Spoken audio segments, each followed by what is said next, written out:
Hello, stranger. Welcome back to the channel. If you don't know already, my name is Zero Gravity, the Chaos Queen here at Big Gold Belt Media. Now, I'm not trying to get too crazy off the jump right now. I have a terrible track record of getting really crazy off the jump here at BGB, but I do have something wild to review for you today. It's the summertime. This is a great time. It's prime time release season for large and small movie productions. It's like rapid fire. Like every week, we have three new things to look forward to. Now, if you're one of those people who thinks that horror fans just hibernate until October rolls around, you would be wildly mistaken. And you're also forgetting about the wrath of killer shark movies. Okay. Now, I fell down a rabbit hole and I have a crazy fact for you guys. There is an international film festival that's held in Tokyo every year that is dedicated 1000% to shark movies. Yeah. Now, let me read you this excerpt from their official website. The Tokyo International Shark Film Festival began its activities with the philosophy of preserving and developing shark films as a culture. Although shark films are exploitation films to satisfy consumer desires, they are now also a place where young and independent creators from all over the world can demonstrate their skills. The extremely limited opportunities to present such shark films has been a major issue for shark film fans.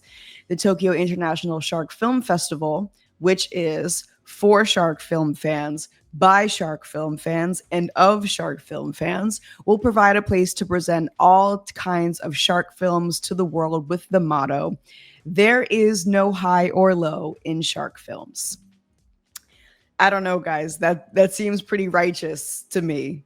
But what I actually pressed record today to tell you about is a new film called Hot Spring Shark Attack, or Onsen Shark. This film premiered at the 2024 International Shark Film Festival, where it took home the Audience Award and was released in Japan and other countries later that year. Now, Utopia has made the brave choice of picking up distribution for the United States, sending it to video on demand and in select theaters starting this past Friday, July 11th. Now, you can imagine when this incredible headline ran through my email inbox, I just had to see for myself. The curiosity was just eating me alive. So I did. And I regret absolutely nothing at all. Hot Spring Shark Attack is the feature debut of writer-director Morihito Inoue. And among the cast is Takuya Fujimura, who I do remember from the banger that is One Cut of the Dead several years ago on Shudder. If you don't know it, please do your homework. It's hilarious. It also has Daniel Aguilar, who is previously of one of the greatest monster movies of all time, Shin Godzilla. If you know, you know. So let's talk about the movie, though. It's important to know what kind of movie this is before even considering giving it a shot. Because I'll be honest, it's just, you can tell by the name, it's just that kind of out there.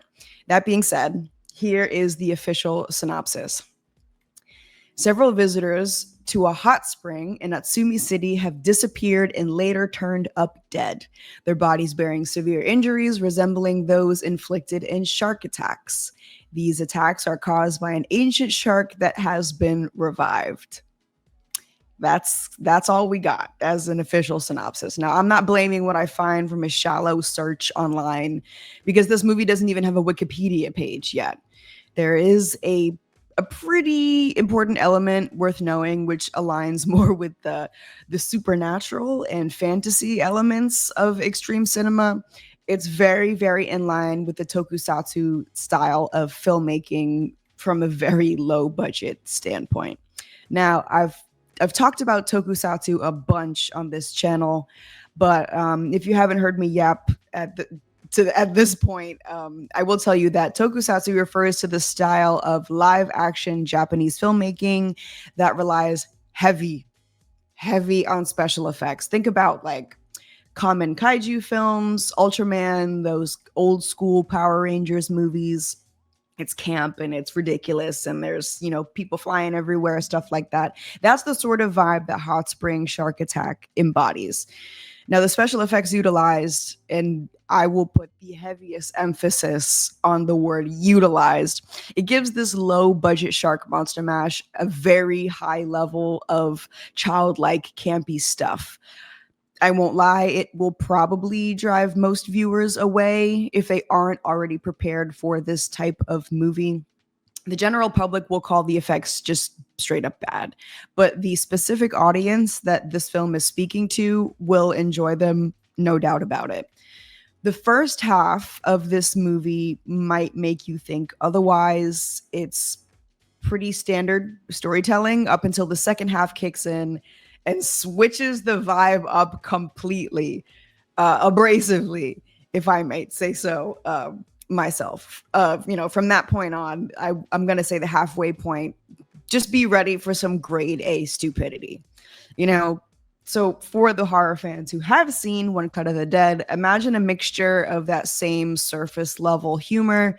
It's pressed to the max, and then you add in addition, the ridiculousness of modern internet culture, which is pretty interesting. My interpretation is that writer-director Inoue used this over-the-top nature with much intention. And it also seems like the Tokyo International Shark Film Festival is one that welcomes this type of over-the-top intention.